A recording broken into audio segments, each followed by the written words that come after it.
Meskipun pernikahan ini karena keterikatan dengan hutang, tapi aku menerima pernikahan ini dengan ikhlas. Assalamualaikum sahabat Sinar Karomah. Bayangkan, namaku Salsa, gadis 20 tahun dari keluarga sederhana yang dililit utang tak berujung. Saat rentenir mulai mengancam, ibuku mengambil keputusan gila, menjodohkanku dengan pria buta bernama Dirga, pewaris keluarga kaya yang tinggal di rumah megah dan penuh aturan aneh. Aku pikir pernikahan ini hanyalah alat barter. Cintaku dikorbankan demi lunasnya utang keluarga. Tapi yang membuatku makin takut, Dirga seolah tahu setiap gerak-gerikku. Ia bisa menjawab sebelum aku bicara, tahu saat aku berdiri diam di belakangnya, bahkan tahu arah tatapanku, padahal dia buta. Pada malam ketujuh, rasa penasaranku memuncak. Aku mengikuti suara piano di tengah malam dan melihat sesuatu yang membuat jantungku hampir berhenti. Dirga sedang bermain piano tanpa kacamata, dengan mata terbuka menatap Tuts. Sejak malam itu, satu demi satu rahasia terbongkar, tentang masa lalunya, tentang siapa aku di matanya, dan tentang tragedi yang melibatkan ibuku, ayahnya, dan kebohongan besar yang selama ini menyelimuti hidupku. Ternyata, pria yang kupikir buta dan lemah, adalah orang yang paling mengenalku, dan mungkin satu-satunya yang benar-benar mencintaiku. Sebelum kita mulai ceritanya, jangan lupa dukung kami dengan like dan subscribe Sinar Karomah agar kami semangat untuk memberikan cerita menarik lainnya. Semoga semua yang like dan subscribe channel ini selalu diberi kesehatan, rezeki yang lancar, hati yang tenang, dan dimudahkan segala urusannya. Mari kita mulai ceritanya. Namaku Salsa. Aku gadis 20 tahun yang hidup dalam garis batas kemiskinan. Ayahku sudah lama tiada, meninggalkan ibuku dan dua adik kecil yang masih sekolah. Utang kami tak ada habisnya. Makan saja kadang harus ditukar dengan barang bekas. Dan saat tagihan demi tagihan mulai menumpuk, datanglah rentenir bernama Pak Surya, membawa ancaman yang mengiris nalar. Ia bilang, jika utang tak dilunasi dalam 3 hari, rumah kami akan disita dan ibuku akan dilaporkan atas penipuan. Malam itu, aku dengar suara tangisan dari balik tirai dapur. Ibu menangis sendirian sambil menggenggam surat utang. Tak lama, beliau memanggilku dengan suara gemetar. Salsa, kamu mau selamatin ibu dan adik-adikmu, kan? Lalu keluar kalimat yang membuatku hampir tak percaya. Aku diminta menikah dengan pria buta bernama Dirga, anak dari keluarga terpandang yang katanya punya utang budi pada almarhum ayahku. Keluarga itu bersedia melunasi semua utang kami jika aku bersedia menikahinya. Pernikahan ini bukan karena cinta. Ini barter. Jiwa dan tubuhku dibayar dengan pelunasan utang. Namun ibu bilang, Dirga adalah pria baik. Dia cuma kehilangan penglihatan, bukan hatinya, ucap ibu. Aku diam. Tak ada air mata. Hanya tubuhku yang dingin seperti es. Hari pernikahan datang tanpa pesta. Tanpa musik, tanpa peluk bahagia. Dirga hadir dengan setelan jas hitam elegan, tapi wajahnya tertutup kacamata gelap. Wajahnya tampan, tapi tak bisa dibaca. Tangannya hanya bersalaman dingin, tanpa getar kasih. Setelah akad selesai, aku dibawa ke rumah keluarga Dirga di daerah pegunungan, sebuah rumah megah penuh kaca dan lorong panjang seperti hotel. Di sana, semua pelayan memanggilku, Nyonya. Tapi raut mereka dingin. Bahkan ibunya Dirga tak hadir. Hanya ada seorang pria parubaya bernama Pak Wibowo, pengurus rumah tangga keluarga itu, yang menyambutku seperti robot. Dirga tak banyak bicara. Ia hanya berkata, "Aku tidak suka kebisingan. Jangan ganggu aku di malam hari." Kalimat itu diucapkan sambil menatap kosong ke depan. Tapi entah mengapa aku merasa dia tahu persis di mana aku berdiri. Matanya tersembunyi di balik kacamata hitam, tapi aku merasa ia sedang menatapku langsung. Malam-malam pertama kami dilalui dengan jarak. Aku tidur di kamar pengantin yang begitu besar, tapi ranjang itu hanya milikku. Dirga tidur di ruangan yang berbeda. Katanya lebih nyaman begitu. Anehnya, setiap pagi aku bangun, ranjangku selalu rapi. Tidak seperti orang yang tidur semalaman di sana. Apakah ia tak tidur? Atau ia hanya pura-pura? Pada hari ketiga, Aku iseng meninggalkan gelas di atas lantai kamar. Tapi pagi harinya, gelas itu sudah hilang. Tak ada suara pelayan masuk. Aku pasang jarum kecil di balik pintu. Saat kubuka esok paginya, jarumnya telah berpindah. Sesuatu sedang terjadi. Hari kelima, aku mendengar sesuatu yang membuat bulu kuduku meremang. Saat aku berdiri diam di belakang Dirga, ia berkata pelan, "Kau mengenakan parfum melati hari ini." Aku bergidik. Bagaimana ia tahu? Parfum itu baru kugunakan pagi tadi dan tak kuceritakan pada siapapun. Hari ke-6, aku mencoba menguji. Saat Dirga duduk membaca buku di perpustakaan, dengan tangan meraba halaman braille, aku berdiri menatapnya dari balik rak. Tiba-tiba ia menutup buku dan berbisik, "Kalau kau ingin tahu sesuatu, lebih baik tanya langsung. Jangan sembunyi." Jantungku nyaris berhenti. Ia tahu aku mengintip. Tapi bagaimana? Puncaknya adalah malam ke-7. Malam itu, aku terbangun oleh suara piano dari lantai bawah. Nadanya lirih, sendu, seolah membawa luka bertahun-tahun. Aku mengenakan jubah tidur dan diam-diam menuruni tangga. Di ruang musik yang temaram, aku melihat pemandangan yang membuatku hampir jatuh. Dirga duduk di depan piano, tanpa kacamata. Matanya terbuka, dan ia memainkan piano dengan sangat lancar, seperti seseorang yang melihat jelas letak setiap tuts. Aku menahan napas. Dadaku berdegup tak karuan. Aku mundur pelan, tapi kakiku menyentuh pot kecil di lantai. Benda itu jatuh. Dirga langsung menoleh ke arahku. Matanya menatapku tajam. "Aku tahu kau di situ, Salsa." Aku berlari kembali ke kamar. Tak bisa tidur. Malam itu, semuanya berubah. Rasa takutku tak lagi soal mata yang tak bisa melihat, tapi tentang mata yang pura-pura buta. Dan aku mulai sadar, pernikahan ini bukan cuma tentang menebus utang, tapi tentang membuka kotak Pandora masa lalu. Sejak malam itu, napasku tak pernah benar-benar tenang. Aku masih memikirkan sorot mata Dirga saat ia menatapku di ruang musik. Bukan hanya karena ia membuka matanya dan bermain piano, tapi karena dalam tatapan itu, aku melihat kemarahan yang seperti dipendam terlalu lama. Seolah aku telah melanggar sesuatu yang seharusnya tetap tersembunyi. Paginya, aku pura-pura tidur saat Dirga mengetuk kamar. Ia tak membuka pintu, hanya meninggalkan secari kertas di bawah celah kayu. Ada hal-hal yang tak semua mata boleh lihat. Tapi kamu sudah melihatnya, Salsa. Tanganku gemetar saat membaca tulisan itu. Tulisan tangan yang rapi, tegas, tapi terasa dingin. Aku ingin lari dari rumah itu. Aku ingin kembali ke pelukan ibu dan pura-pura tak pernah menikah. Tapi setiap kali ingat bahwa utang keluargaku kini sudah lunas, aku hanya bisa menunduk dan bertahan. Hari-hari selanjutnya, Dirga tak lagi bersikap dingin. Ia mulai berbicara padaku, bukan sebagai suami yang hangat, tapi lebih seperti orang yang sedang menyelidik. Kadang-kadang ia duduk bersamaku di ruang makan dan mulai bertanya, "Kamu tahu siapa ayahmu sebenarnya, Salsa?" Aku mengerutkan dahi. Ayahku hanya seorang tukang bangunan. Sudah meninggal sejak aku umur 12. Dirga mengangguk pelan, lalu tersenyum samar. "Ya, itulah yang kamu tahu. Tapi bukan itu yang aku tahu." Aku terpaku. "Maksud kamu?" Ia hanya menjawab, "Kamu akan mengerti nanti." Ucapan-ucapan menggantung seperti itu membuatku tak bisa tidur. Bahkan bayangannya bermain piano tanpa kacamata masih terus menghantui. Aku mencoba mencari tahu dari Pak Wibowo, pengurus rumah tangga tua yang selalu setia di dekat Dirga. Suatu sore, aku mendatanginya di ruang belakang saat ia sedang menyiram tanaman bonsai. "Pak Wibowo, boleh saya tanya sesuatu?" Ucapku hati-hati. Ia hanya menoleh pelan. "Kalau tentang Dirga, lebih baik jangan." "Kenapa?"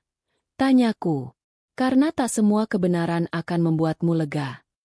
Aku menggigit bibir. "Tapi saya istrinya. Saya harus tahu dia benar-benar buta, atau selama ini hanya berpura-pura." Pak Wibowo memandangi bonsainya, lalu berkata pelan, "Dirga pernah benar-benar buta. Tapi kini, ia memilih buta. Aku menelan ludah. Apa maksudnya memilih buta? Ia menghela napas panjang, lalu berlalu begitu saja, meninggalkanku sendiri dengan pertanyaan yang membakar dada. Malam harinya, aku berani masuk ke ruang piano. Ruangan itu dingin dan sunyi, tapi ada aura yang aneh seperti sisa energi dari malam sebelumnya. Di sana, aku temukan lagi secari kertas di atas tuts piano. Kamu ingin tahu kenapa aku menikahimu, Salsa?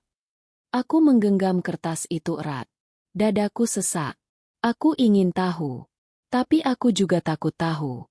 Malam berikutnya, saat aku akan menuju dapur untuk minum, aku melihat Dirga berdiri di balkon lantai 2, menghadap ke taman. Ia tak memakai kacamata. Tatapannya kosong menembus malam. Tapi tiba-tiba, ia bicara. Kamu sering jalan tanpa suara, Salsa. Tapi langkahmu tetap bergema di dinding hatiku. Aku terpaku di tangga. Bagaimana dia tahu aku ada di sana? Bagaimana bisa dia tahu arah langkahku tanpa menoleh? Aku mencium ketakutanmu, ucapnya lagi, masih tanpa menoleh. Dan aku tahu kamu berpikir ingin kabur. Aku maju beberapa langkah. Aku cuma takut. Dirga, kamu bukan seperti yang kukira. Ia akhirnya menoleh perlahan. Dan kamu juga bukan seperti yang kukira. Langit malam terasa begitu sunyi. Hanya suara jangkrik yang terdengar seperti denting waktu yang makin tajam. Ia mendekatiku. Untuk pertama kalinya sejak kami menikah, aku melihat wajahnya dari jarak dekat tanpa penghalang. Tak ada luka. Tak ada cacat. Matanya tajam. Dalam. Salsa. Katanya lirih. Aku tidak menikahimu karena utang.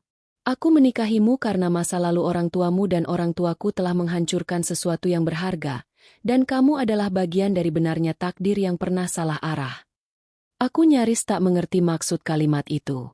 Tapi satu hal yang jelas, pernikahan ini bukan hanya tentang uang. Ini tentang masa lalu yang belum selesai.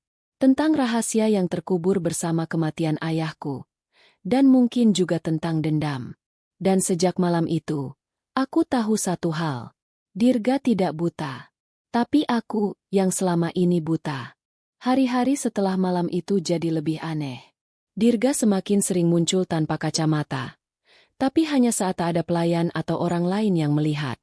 Ia bahkan sesekali duduk menemaniku sarapan. Seperti suami normal. Tapi saat Pak Wibowo atau pelayan lewat, ia buru-buru kembali memasang kacamata gelapnya dan menunduk seolah benar-benar buta. Aku mulai menyadari bahwa kebutaan Dirga bukan cuma kebohongan, tapi kamuflase untuk sesuatu yang jauh lebih besar. Dan saat aku mencoba mencari tahu lebih dalam, satu ruangan di rumah ini selalu dikunci, ruang kerja ayah Dirga. Satu malam, saat hujan mengguyur deras, aku nekat keluar kamar dan menuju lorong belakang. Suara angin yang menggesek kaca membuat suasana terasa seperti dalam film horor. Aku berjalan diam-diam sambil membawa penjepit rambut tipis yang kupakai untuk mencongkel lubang kunci. Setelah 3 menit, suara klik terdengar. Pintu terbuka. Ruangannya gelap. Hanya diterangi cahaya dari jendela besar di sudut ruangan. Debu tebal menyelimuti meja-meja besar, rak buku, dan sebuah lemari kaca di tengah ruangan. Tapi yang paling menarik perhatianku adalah figura besar yang tergantung di dinding. Di dalamnya, ada foto tua berbingkai emas. Kupandangi foto itu lekat-lekat. Seorang pria gagah berdiri di samping wanita cantik yang tersenyum penuh bahagia. Di tengah mereka berdiri seorang anak kecil. Dan aku terdiam. Anak itu mirip aku. Jantungku berdegup. Kuplototi foto itu lagi. Itu mustahil. Tapi wajah anak kecil itu benar-benar mirip denganku waktu umur 5 tahun. Saat aku berbalik hendak keluar, aku melihat tumpukan map di bawah meja. Salah satunya terjatuh, dan isinya berserakan. Ada dokumen rumah sakit, foto-foto hitam putih, dan surat tua dari seseorang bernama Suryatman. Tuan Dharma, maafkan saya karena telah menyembunyikan ini. Anak perempuan itu masih hidup. Tapi istriku yang membesarkannya. Saya akan merahasiakan semuanya demi keselamatan Anda. Tanganku gemetar. Anak perempuan? Istrinya yang membesarkan? Siapa yang dimaksud? Tiba-tiba, suara langkah kaki terdengar dari luar. Aku panik. Segera kututup map, kubereskan segalanya. Lalu keluar diam-diam sebelum ketahuan. Tapi ternyata, saat aku sampai di lorong, Dirga sudah berdiri di ujung. Kacamata hitamnya tidak dikenakan. Wajahnya tak marah, hanya tenang. Sekarang kamu tahu sebagian, ucapnya pelan. Aku hanya bisa berdiri kaku. Bibirku tak bisa berkata-kata. Ia mendekat pelan, lalu menatap mataku. Anak di dalam foto itu adalah kamu, Salsa. Dan pria di sebelah ayahku, itu ayahmu. Aku hampir tak percaya. Itu tidak mungkin. Ayahku cuma tukang bangunan biasa. Yang kamu tahu, ya, potong Dirga pelan. Tapi sebenarnya, ayahmu dulu adalah sahabat dekat ayahku. Mereka membangun yayasan sosial bersama. Tapi setelah tragedi kebakaran di lokasi pembangunan, semua berubah. Ayahmu dituduh sebagai dalang sabotase. Ia menghilang. Ibu kamu membawa kamu pergi, dan menyembunyikan semua itu. Aku terduduk di lantai, tak sanggup berdiri. Semuanya seperti mimpi buruk yang terlalu nyata. Ayahku meninggal 5 tahun lalu karena stroke, tanpa sempat mengungkapkan kebenaran. Tapi aku menemukan semua dokumen itu. Dan saat aku tahu kamu masih hidup, aku mencarimu. Air mataku mulai mengalir. Jadi, kamu menikahiku karena rasa bersalah. Dirga menggeleng. Aku menikahimu karena aku tahu kamu tidak tahu apa-apa. Kamu adalah korban. Sama seperti aku. Kami terdiam cukup lama. Hanya suara hujan di luar sana yang jadi saksi bisu percakapan ini. Aku pura-pura buta karena aku tahu. Keluarga kita masih diselubungi kebencian. Kalau aku terbuka, kamu pasti akan menolakku. Tapi kalau aku menyamar, mungkin kamu akan bertahan cukup lama untuk mendengarkanku. Aku menangis. Tak tahu harus marah, kecewa, atau terharu. Tiba-tiba dari ujung lorong, suara lantang menggema. Salsa, kamu buka ruang kerja itu. Aku menoleh dan terkejut. Ibu berdiri di sana dengan wajah pucat, napas tersengal. Kamu tidak seharusnya tahu ini, teriaknya sambil mendekat cepat. Dirga hanya berdiri tenang, menatap ibuku tanpa takut. Ibu, katakan yang sebenarnya. Bisikku. Apa aku benar-benar bukan anak dari orang biasa? Ibuku terdiam. Dan saat ia akhirnya membuka mulut. Iya, kamu bukan anak dari orang biasa, Salsa. Suara ibu lirih tapi gemetar. Kamu anak dari 2 keluarga yang dulu pernah saling menghancurkan. Suasana lorong mendadak terasa seperti berhenti berdetak. Dirga berdiri membeku, dan aku hanya bisa menatap wajah ibuku, mencari secercah kebohongan, tapi yang kulihat hanyalah penyesalan yang mendalam. Waktu kamu kecil, lanjut ibu dengan suara serak. Ayahmu dan ayah Dirga bersahabat sangat dekat. Mereka membangun yayasan sosial, panti anak jalanan, sampai sekolah gratis di daerah pelosok. Tapi semua berubah sejak proyek besar di utara kota terbakar. Api itu membunuh 2 pekerja dan merusak reputasi keluarga Dirga. Ayahmu dijadikan kambing hitam. Aku masih mematung. Tapi kenapa ayah diam saja? Kenapa kabur? Karena dia bukan pelakunya, Salsa. Jawab ibu cepat. Tapi dia tahu siapa dalangnya. Dan dia memutuskan lebih baik pergi daripada memperkeruh keadaan. Kami pindah, ganti identitas. Dan sejak saat itu aku hidup hanya untuk menyelamatkan kamu dari kutukan masa lalu. Dirga mendekat pelan, menatap ibu dengan tegas. Kenapa ibu tak pernah bilang ke dia siapa ayah kandungnya? Ibu menggenggam tanganku. Karena aku takut. Takut kalau kamu tahu semuanya. Kamu akan balik lagi dan tenggelam di kubangan kebencian yang dulu merusak 2 keluarga itu. Aku menarik napas panjang.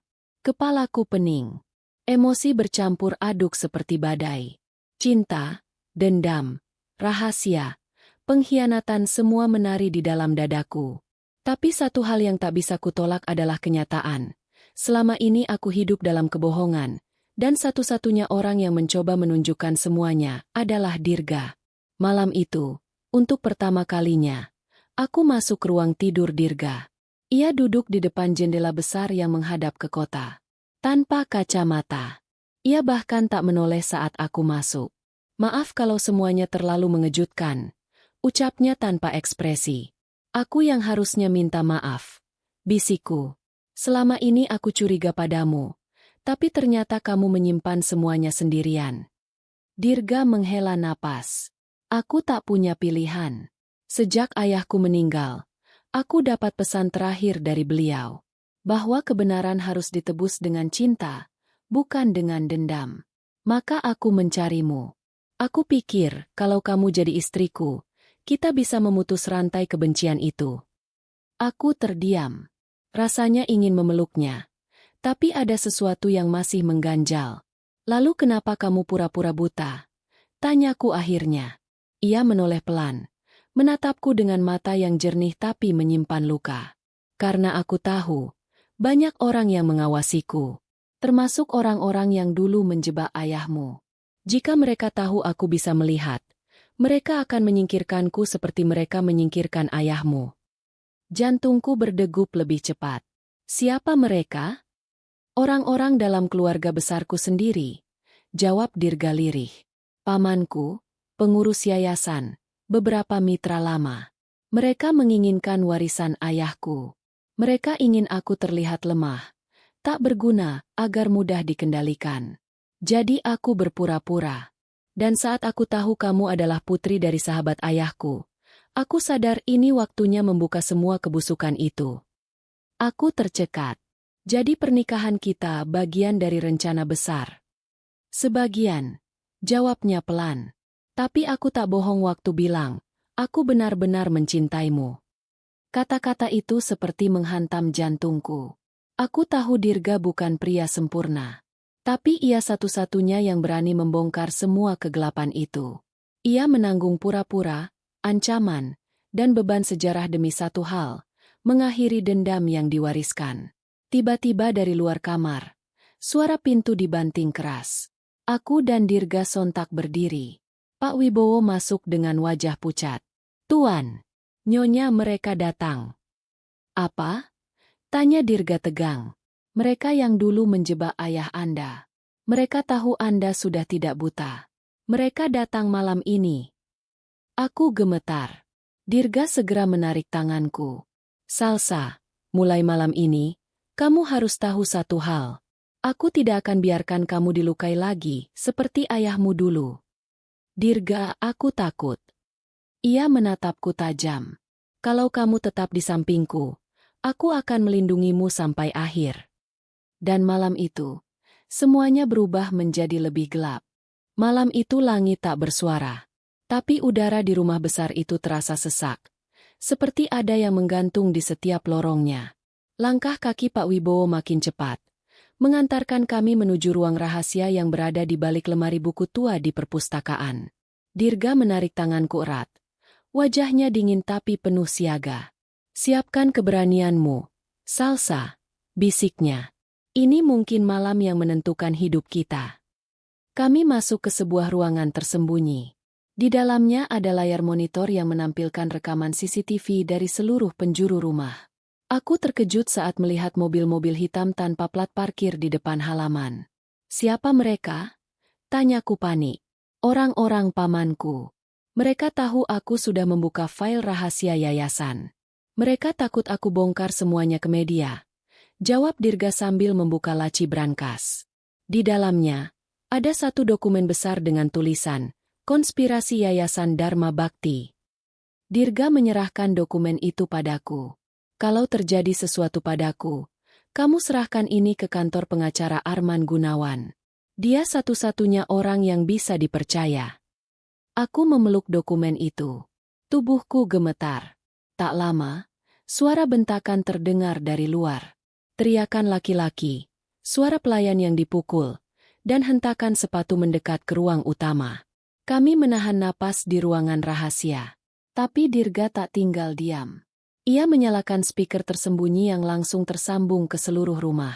Paman Rendra, Suaranya menggema dingin dan tajam.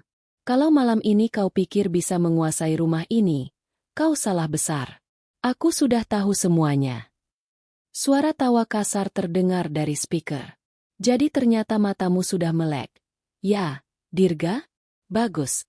Lebih enak menghabisimu saat kamu sadar. Tiba-tiba lampu seluruh rumah padam. Gelap gulita. Layar monitor berubah menjadi hitam. Aku menjerit pelan. Tapi Dirga memelukku cepat. Tenang, kita pakai jalur bawah tanah. Aku hanya bisa mengangguk dalam gelap. Kami menuruni tangga sempit menuju ruang bawah. Tapi sebelum sempat keluar, terdengar suara tembakan. Dor! Dirga mendorongku jatuh ke lantai. Menindih tubuhku. Nafasku tercekat. Dirga! Aku nggak apa-apa, cuma terserempet. Darah mengalir di bahunya. Tapi ia masih berdiri. Masih melindungiku. Mata tajamnya berkilat dalam gelap. Beberapa menit kemudian, terdengar suara sirene. Pak Wibowo ternyata berhasil mengaktifkan alarm diam yang langsung terhubung ke polisi dan kantor pengacara. Dalam hitungan menit, rumah dipenuhi cahaya merah biru. Polisi menyerbu masuk. Orang-orang pamannya ditangkap tanpa sempat kabur. Dirga dibawa ke ruang perawatan oleh tim medis. Sementara itu, aku menyerahkan dokumen ke pengacara Arman Gunawan yang datang dengan mata merah dan raut penuh duka. Saya teman ayahmu, Salsa. Kami semua dulu dibungkam. Tapi malam ini, semua kejahatan itu berakhir. Seminggu setelah kejadian itu, berita tentang korupsi besar di balik Yayasan Dharma Bakti memenuhi media nasional. Nama ayahku dibersihkan. Orang-orang yang menjebaknya dijebloskan ke penjara. Dan Dirga dirawat selama 2 minggu, tapi tak pernah melepaskan genggaman tanganku. Pada suatu sore, kami duduk di halaman belakang rumah. Matahari senja menyinari wajahnya yang mulai tampak lebih tenang. Kamu tahu, Salsa, ucapnya sambil tersenyum tipis. Aku pura-pura buta bukan hanya untuk menutupi identitasku, tapi karena aku ingin melihat siapa yang mencintaiku tanpa butuh aku melihat balik. Aku menatap matanya. Dan aku jatuh cinta, bahkan sebelum aku tahu kamu bisa melihat.